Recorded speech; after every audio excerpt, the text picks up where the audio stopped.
Ngayon sa ika-6 na taon sa patuloy na pagdiriwang ng Laguna Excellence Awards, natunghayan natin ang pagbigay karangalan sa mga individual at organisasyon na nagbibigay ng makabuluhang epekto sa kani-kanilang larangan sa ating komunidad. Muling pinarangalan ang mga natatanging individual na nag-ambag sa pagpapataas ng reputasyon ng bansa sa ika-6 na Laguna Excellence Awards na ginanap nitong Agosto 24 ng kasalukuyang taon sa Grand Ballroom ng Seda Hotel Nuvali, Santa Rosa, Laguna.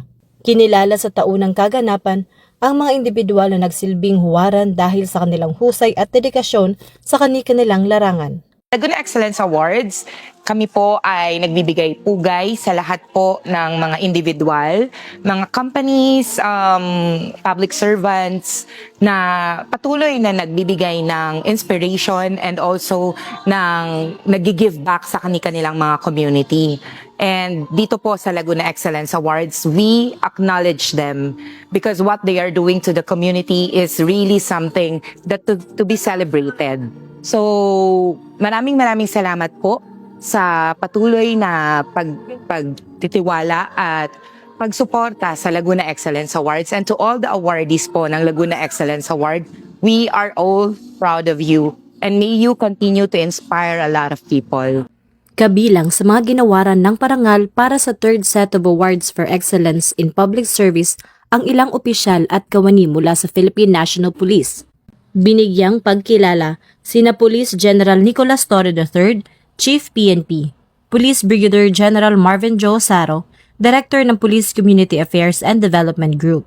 Kasama sina Police Lieutenant Colonel Brenda Garcia, OIC ICDD, Police Captain Nomer C. Maharaig. Nakatanggap din ng award ang production section ng ICDD PKG sa kanilang mga programang Police at Your Service at Police News Network na tinanggap ni Police Captain Cherry T. Vicente, team leader ng TV and radio production ng PNP News and Public Affairs Unit, at NUP Loreto Concepcion.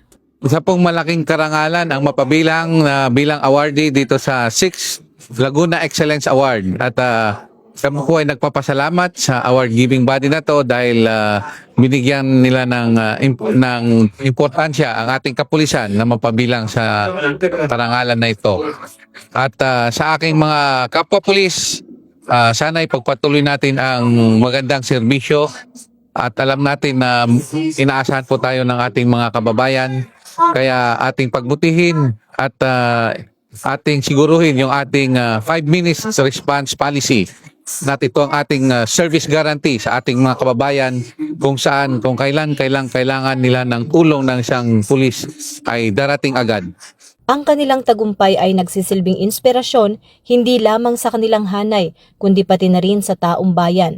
Ang kaganapan na ito ay hindi lamang isang pagdiriwang ng tagumpay, kundi pagpapakita rin na posible ang pagkamit sa pangarap sa pamamagitan ng sipag at tiyaga. Ang mga pinarangalan ay nagsisilbing gabay para sa mga susunod na henerasyon na nagpapatunay na ang paglilingkod ng may integridad at husay ay lubos na pinahahalagahan. Ang pagkilala sa mga individual na ito ay nagpapatunay na nananatili silang inspirasyon sa publiko. Mula rito sa Santa Rosa, Nuvali, Laguna, ako ang inyong Police News Network Correspondent, Patrolwoman Maria Sara P. Bernales. Alagad ng batas, sagataguyod ng Balitang Pulis.